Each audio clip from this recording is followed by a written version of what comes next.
Good morning. Good morning. Happy Sunday to everyone. Good to be here on this Sunday, the third Sunday of September. It's already halfway of the month. And as we always say here, time is moving fast. Yes. Let us welcome those who are online via Zoom. We have a new that join us. We have now two from Louisiana, Sister Claire and Brother Aaron Chris Mabanan is from Louisiana, also joining us. And just like Sister Claire Paulson, hopefully will be able to join us every Lord's Day. And of course, Sister Clarita Acacio from Danville. And of course, those who are also on Facebook Live join us. We have also a visitor and just around the corner, as he said, visiting us, and hopefully she will be able to come and join us every Sunday. Also, we have Gaden. Been a while, that we have seen him, and Rose, right? I don't want to say anything. I don't want to be Marites, Rose. Anyway, it's a great day, and of course, these are the message that I would like to share to you this morning. It's a legacy of faithfulness, and we will talk about the fruitful life of Timothy. We are still on that annual theme of keep on bearing fruit. So let's take a look on the fruitful life of Timothy. I'm sure few of us, examine or get a glimpse of the life of Timothy, how he is, I think what Paul says, his faithful son in the faith. So that's what we will need to learn this morning. The legacy of faithfulness, the fruitful life of Timothy. So Timothy, as a young leader in the early church, is one of the most prominent figures in the New Testament. His life was marked by faith, by obedience, and service to God. And as a disciple of the Apostle Paul, Timothy's fruitful life provides valuable lessons for us Christians today. Through his unwavering commitment to Christ, his role in church leadership, and his enduring faith, Timothy's example continues to inspire us Christians in how to live a life that bears fruit for God's kingdom. So that's why we will be able to look on that a legacy of faithfulness, the fruitful life of Timothy. So let's look on the background of Timothy. Timothy's background. It's a foundation of faith, because Timothy's fruitful life began with a strong foundation of faith, passed down from his family. His mother, Eunice, and his grandmother, Louis, were devout Jews who converted to Christianity and instilled the deep knowledge of the scriptures to Timothy. Paul mentions their influence on Timothy's life, as we read here in 2 Timothy chapter 1, in verse 5. Paul says, when I call to remembrance the genuine faith that is in you. Paul talking to Timothy here, writing to Timothy, which dwelt first in your grandmother Louis and your mother Eunice, and I am persuaded is in you also. So here we see the background of Timothy, his foundation of faith, where it began. It began from passed down from his family, and that is a very that's why it's important, the foundation from family, from a mother and a grandmother. So we say here Timothy is the third generation, right, Brother Art, right? He's the third generation Christian. So Timothy's upbringing, played a critical role in shaping his character and spiritual life. His upbringing. That's why it's important. The formative years of a child, it's important, and that's why the family is a critical role. That's why they said the school starts at home first, right? That's why it's very important here to Timothy. It shaped his character and it shaped his spiritual life. His knowledge of Scripture from an early age allowed him to develop a solid foundation for the fruitful life of ministry that lay ahead. That's why we read a while ago in Acts chapter 16 that Brother Dennis read to us.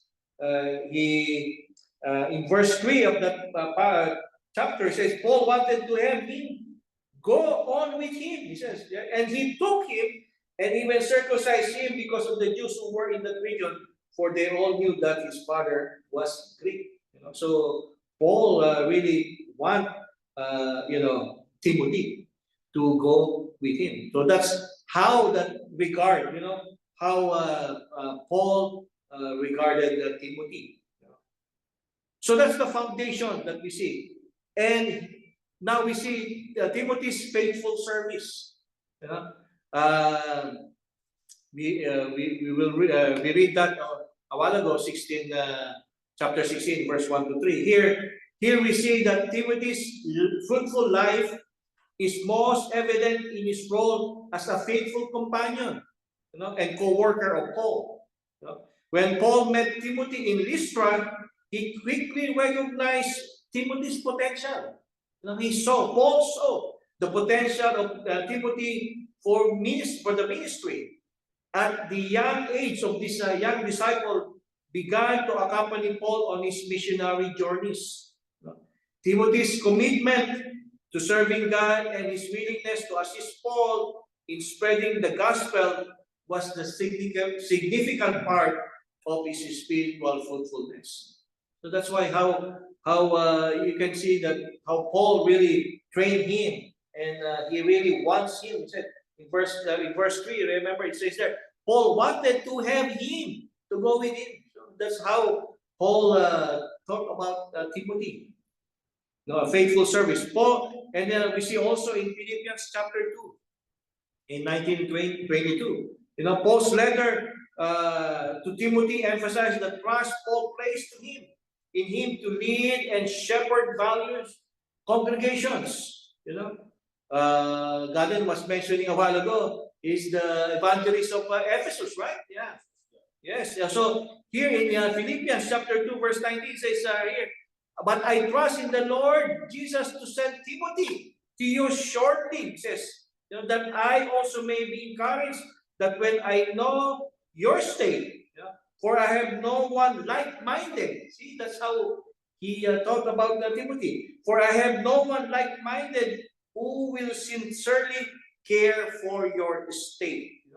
For all seek their own, not the things which are of Christ Jesus, but his proven character, right? See, that's how Paul, regard Timothy. But his proven character, that as a son with his father, he served with me in the gospel. So that's how Paul praises Timothy's sincere care for the Lord's church. That's why a great example, a legacy of faithfulness, the fruitful life of Timothy. So Timothy's genuine concern for others and his proven character were the key aspects of his fruitful life. His character, his genuine concern for others. These are the key things that we can look forward. Why he has a fruitful life. His dedication to the church is another thing. Selfless service also. And the partnership with Paul allowed the early Christian communities to grow and strive. That's why you see here that there for no one I have been like-minded. That's what Paul was saying. So and he's proven character. Another thing that we can look on Timothy's, we look also his leadership. Timothy's leadership and spiritual growth.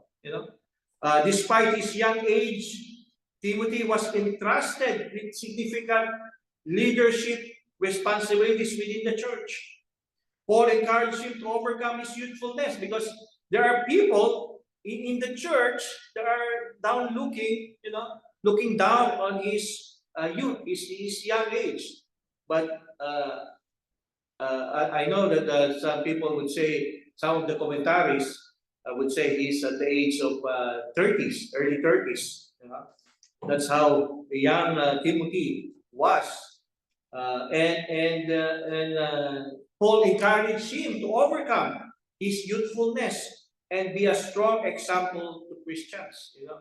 That's why Paul wrote to Timothy in chapter 4, verse 12, "Let no one despise your youth." That was the advice of Paul. But how he had to do it? But be an example to the believers in word, in conduct, in love, in spirit, in faith, and in purity. That's why a while ago we should not only talk the talk but walk the walk also, right? So that's why Paul was saying, you practice what you preach, so that people will not look down on you. So that no one will despise your youth. That's what Paul was saying here. Because this verse illustrates, brothers and sisters, that Timothy's fruitful life wasn't limited by his age. Instead, his faithfulness, his integrity, and love for the church allowed him to have a profound influence on the lives of others. And as a leader, Timothy was responsible for teaching sound doctrine, addressing false teachings, and ensuring the spiritual well-being of the churches under his care. His ability to carry out this task with wisdom and grace was a testament to his maturity. We can read that in 2 Timothy chapter 1, 6 and 7. Because here, Paul reminded Timothy to nurture his gifts, encouraging him. Use your gifts. Use your talent. Don't just keep it. You don't just bury it. You remember that parable talent where that person given with one talent, he buried it because why? He's afraid of his master. So Paul says, therefore I remind you, he tells Timothy, to stir up the gift of God which is in you through the laying of my hands. For God has not given us a spirit of fear, but of power and of love and of a sound mind. That's why I like Brother Benny taking Brother Jack from under his wings to teach him. Use your gift. He's steering his brother to use the gift, and all of us has a gift. All of us has a gift, and we have to use it. It is for the Lord Church. Remember in 1 Corinthians chapter 12, Paul says, yeah, God has put us here for a reason. God has put us. You are not here just because of I want the golden gate. No, God has put you here for a reason, to use that gift. Because everyone in every congregation, that certain gift one is needed. Yeah, that's why I was thinking now about how many years I'm here. So I don't know. I was right. There's a reason why I was here until now. Yeah, Sister Deb says, Daniel wasn't born yet when I was here, when I arrived here. Now, she's 14, right? 15, see, 15 years now. So that's how long I am here at the Golden Gate. And there's a reason, right? Every one of us, all of us have a reason why God has put us here. And we have to use it. That's why Paul says, use your gift. I stir up that gift that is in you, says that Paul was encouraging. That's an encouragement of Paul reminding Timothy to use or nurture his gifts. Timothy's fruitful ministry was not only due to his natural talents, but also because of his reliance on the power of God and guidance. So Christians today, for us Christians today, we can learn from Timothy's humility in seeking to stir up our spiritual gifts and trusting in God's providence or provision. So now, what can we learn? What can we learn about the life of Timothy? No? What can Christians learn from Timothy's fruitful life? What can we learn? What can we learn? So it provides many lessons, of course, for us today that we can emulate about the fruitful life of Timothy. And number one is the importance of a strong spiritual foundation. Remember that we started that Timothy's strong foundation, and the importance of a strong spiritual foundation is important because, like Timothy, we Christians should build our lives on the Word of God. Brother Richard was asking me a while ago that if we did already read the Bible as a congregation here. I don't remember. I don't know, Brother Art, if we have read the Bible from Genesis to Revelation as a congregation. Maybe we did individually, right? We read the Bible already from Genesis to Revelation individually, but as a congregation, I don't know it. I don't know yet. But as individual Christians, we should build our lives on the Word of God, learning and growing in faith from an early age. That's why we're glad that we have a children's class now that we don't have before. And they should be be learning and growing in the faith from an early age. It's important, just like Timothy.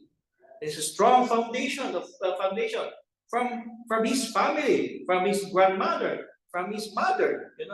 Having a solid foundation in Scripture enable us Christians to stand firm in our faith and be prepared for a fruitful service to God. In 2 Timothy chapter 3, 16 and 17, it says, all Scripture is given by inspiration of God and is profitable for doctrine, for reproof, for correction, for the instruction in righteousness, that the man of God may be complete, thoroughly equipped for every good work. So rely on the book, on the Bible, because this is God's word. We need to have a strong foundation on the Word of God. What else? What else can we learn from Timothy as Christians today? Faithfulness in service. Timothy's devotion shows the importance of faithfulness and commitment in ministry. Whether in leadership roles or everyday Christian life, we should strive to serve others with sincerity, with love, and dedication. We have to have that, every day in our Christian life. We need to strive to serve others with sincerity, love, and dedication. Because Jesus himself taught that bearing fruit is the result of abiding in him. We read this in John 15, verse 5. I am the vine, you are the branches. You abide in me, and I in him, bear much fruit. For without me, you can do nothing. Faithfulness in service. Timothy was faithful. He has that commitment He has that genuine concern for others. You know? And we have to have that as well. You know? If we want to have like a legacy of faithfulness like Timothy, who live a fruitful life. You know? Every day, there where we must show others with sincerity, love, and dedication, concern for others. What else? We learn boldness in leadership. We learned boldness in leadership with Timothy. Despite his youth, remember, he was despised by his youth. Despite his youth, Timothy did not let his age hinder his ability to lead effectively. So for us Christians today, regardless of our stage in life, can follow Timothy's example by stepping into leadership roles with confidence and humility, trusting in God's strength. I know next Sunday, the Bible class in the morning will be about leadership in the Lord's church. Boldness in leadership, boldness in preaching the gospel. And Paul encouraged Timothy. Christians must also use our God-given talents boldly for His glory. In 2 Timothy 1:7, for God has not given us a spirit of fear, but of power and of love and of a sound mind. So it's important, that we must also use our God-given gifts boldly for His glory. That's the reason why. That's why Timothy, he didn't let his age hinder. And that is, we have a lot of in today's generation, that people look down on the age or sometimes the status of a person. And I experienced that also in the ministry when I was still very young at preaching. They look down on you, and especially if you are a graduate of the University of Hard Knocks, Brother Jeffrey. Yeah. So they look down. So but here we see the boldness of Timothy. He continued to be an effective, have that fruitful life despite his age. What else can we learn from the life of the fruitful life of Timothy? Endurance in ministry. Throughout his life, Timothy faced challenges, including false teachings and opposition. However, he remained steadfast in his calling. For us Christians today, what can we learn? We are also called to endure. We're also called to endure through challenges and perseverance in our faith, knowing that a fruitful life requires commitment, trust in God's faithfulness. In 2 Timothy chapter 4, verse 7, from the words of Paul, it serves an encouragement to Timothy. He says that I have fought a good fight, I have finished the race, I have kept the faith. Endurance. We have to endure in the ministry if we want to have a fruitful life in just like Timothy. Yes, we will be there will be opposition, we will be challenged. And that is part of being a Christian. Jesus Christ said that. We will be persecuted. Because why? He was first persecuted. So he says that we should not be surprised. We should not be surprised. But we have to persevere. We have to endure. We have to keep going. We keep fighting for the good fight and finish that race. We say that it's not a sprint. It's a marathon. So that's why we have to keep the faith, continue and endure. Timothy in the first century, they already had, they were challenged, you know. So even up to this time, we are being challenged as well. But for us, we need to learn from the fruitful life of Timothy to remain steadfast in our calling, to endure through challenges and persevere in our faith, knowing that a fruitful life requires commitment and trust in God's faithfulness. Let's conclude now this message for us today, this morning. Timothy's fruitful life is a powerful example of faith, dedication, and perseverance in the service of God's kingdom. From his early foundation in Scripture to his faithful ministry alongside Paul, Timothy's impact on the early church is a testament to the work of the Holy Spirit in his life. For us Christians today, Timothy's life serves as a reminder that bearing spiritual fruit comes from abiding in Christ, faithfully serving others, and using the gifts God has given us to build up His church. That's why it's important that this legacy of faithfulness of Timothy, a fruitful life, is a powerful example for us to continue to keep on bearing fruit. Because if Timothy was able to do it, we can do it as well. And because the more we have the scriptures in today's time, what happened in the Old Testament is for our learning, so that we don't repeat what they did. Things that they did that is contrary to the Word of God. So we have to continue. It's a powerful example, a legacy of faithfulness, dedication, and perseverance. In the service of God's kingdom. But of course, if we want to be like Timothy, it all starts with the first step, and that is obeying the gospel. Obeying the gospel of our Lord Jesus Christ.